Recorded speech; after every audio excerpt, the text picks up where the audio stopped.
Cube Radio. Salut, c'est Charles Dran avec l'équipe dans 5 minutes. On s'intéresse aux sciences, à l'histoire et à l'actualité.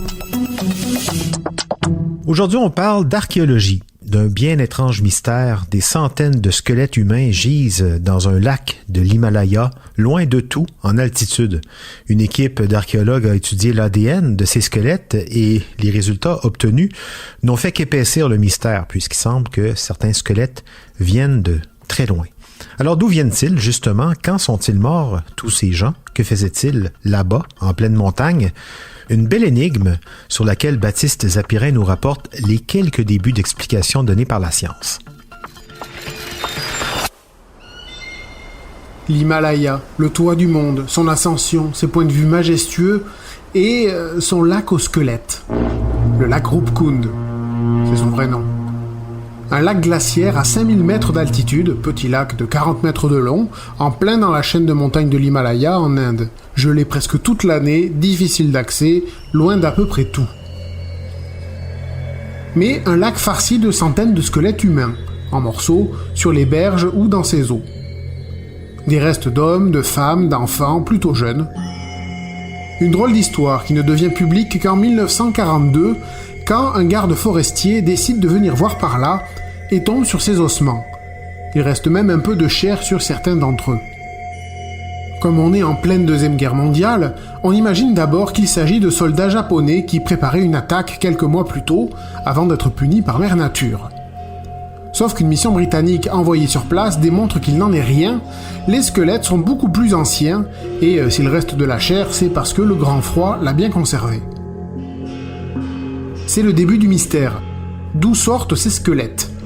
Ce lac n'est pas un lieu fréquenté, mais il est sur la route d'un chemin de pèlerinage emprunté tous les 12 ans pour grimper la plus haute montagne de la région, la Nanda Devi, qui incarne aussi la déesse de la félicité.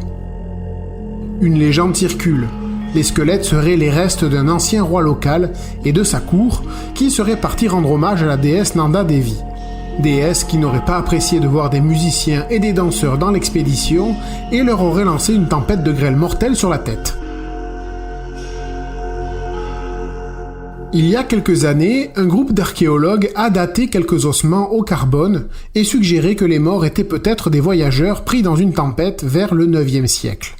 Et puis, le 20 août 2019, une équipe internationale d'archéologues a publié dans la revue Nature les résultats d'une analyse génétique de 38 squelettes pour voir d'où ils venaient. Et c'est plus compliqué que ça.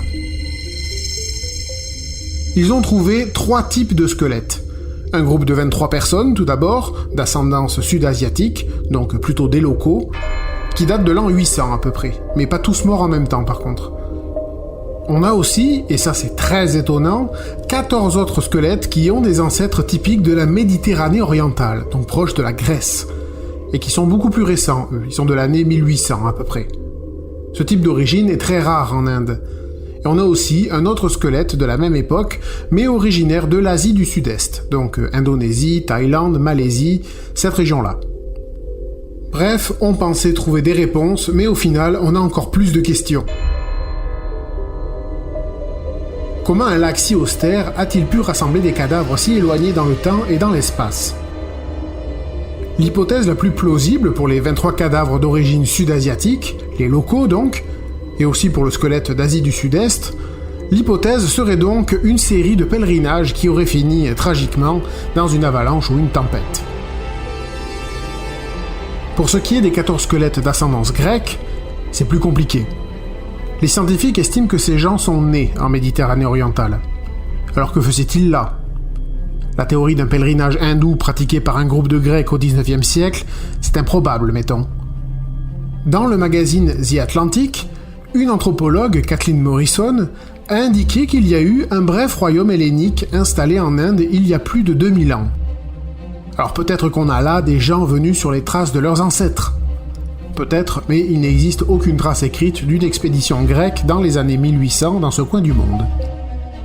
Et puis, tous ces gens ne sont pas morts en même temps, au mieux par petits groupes. Ils ne sont d'ailleurs sans doute pas morts non plus dans le lac, peut-être sur les montagnes autour, et leur squelette aurait été tassé là avec le temps par les fréquentes avalanches qui se déroulent sur les pentes montagneuses autour du lac. Peut-être. Et alors, est-ce que ces avalanches auraient été causées par la déesse Nanda Devi, toujours en maudit? Ben ça, c'est une autre histoire. Oui, un bien étrange lac qui n'a pas fini de nous dévoiler ses mystères. On pense qu'il y avait environ 500 squelettes dans le lac ou sur les berges, mais aujourd'hui, il y en a moins parce que des touristes ont eu l'idée un peu sordide d'en rapporter quelques-uns en souvenir. Franchement, si vous allez là-bas et que vous n'êtes pas un coyote, faites pas ça. C'est d'ailleurs interdit. Laissons les archéologues travailler et les morts en paix surtout. Merci Baptiste Zapirin, c'était en 5 minutes.